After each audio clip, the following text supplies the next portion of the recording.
we are all familiar with the changes of real estate commissions and how that breakdown is going to happen between buyers and sellers in the market moving forward.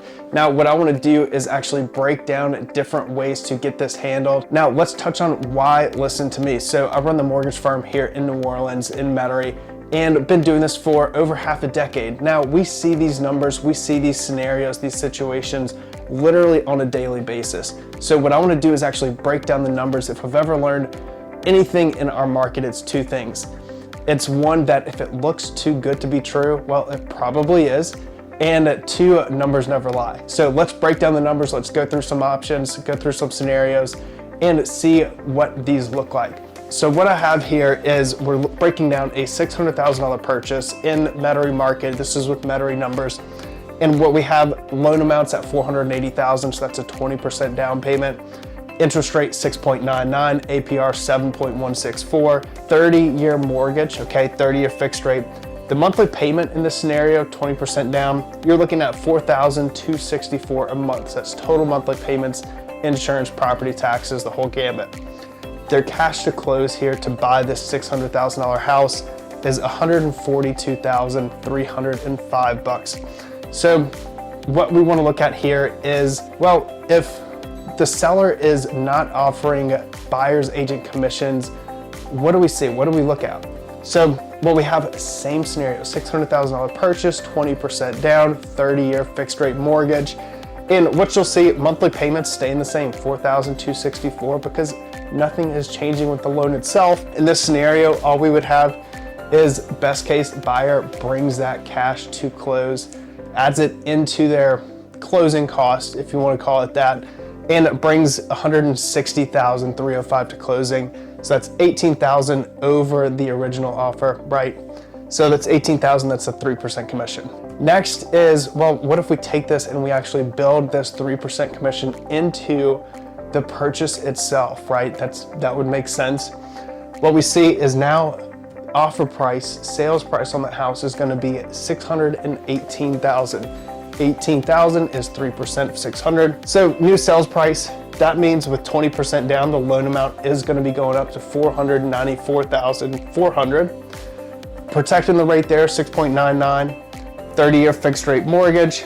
The payment on this is gonna go up with that higher loan amount, higher sales price. So now you're at $4,378 a month. Cash to close, going up a little bit with the new sales price, $146,134. So what we want to look at here is the actual difference in monthly payments, building in that commission versus not building in that commission, right? So raising that sales price $18,000, what that does, it's $114 a month difference in their monthly payments. So the monthly payment, built-in commissions, is $114 higher than going in at the straight list price $600. So think of it this way, if they're looking at financing, building in that 3% buyer's agent commissions, well, they don't have to bring a full $18,000 extra to closing. They can include that in with their monthly payments, raises about $114. Last scenario, this is where, okay, we raise the sales price. We go up to $618 and everybody's nervous about the property appraising. So what we do is we have this gap coverage here. That's what we're looking for, is we put in the sales price $618 and heaven forbid the appraisal come back at $600 at the original list price. What does that look like for the buyer at this point?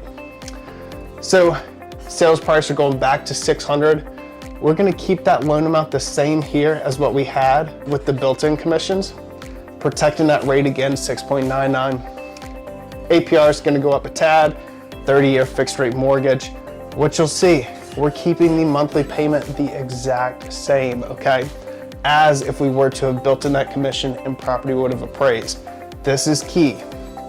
And lastly, cash to close. It's going up about $1,500 from if we were to have gotten an appraisal at $618,000. So property doesn't appraise, not a big deal. All we do, increase that cash to close just a bit, not the full $18,000, that's a big note, and monthly payment stays the same. So several different ways to tackle this moving forward. any questions on this, you've got our contact info in the bio. But let me know what you think here. Always happy to help, hear new solutions, different ways to handle this. And by all means, hope this helps.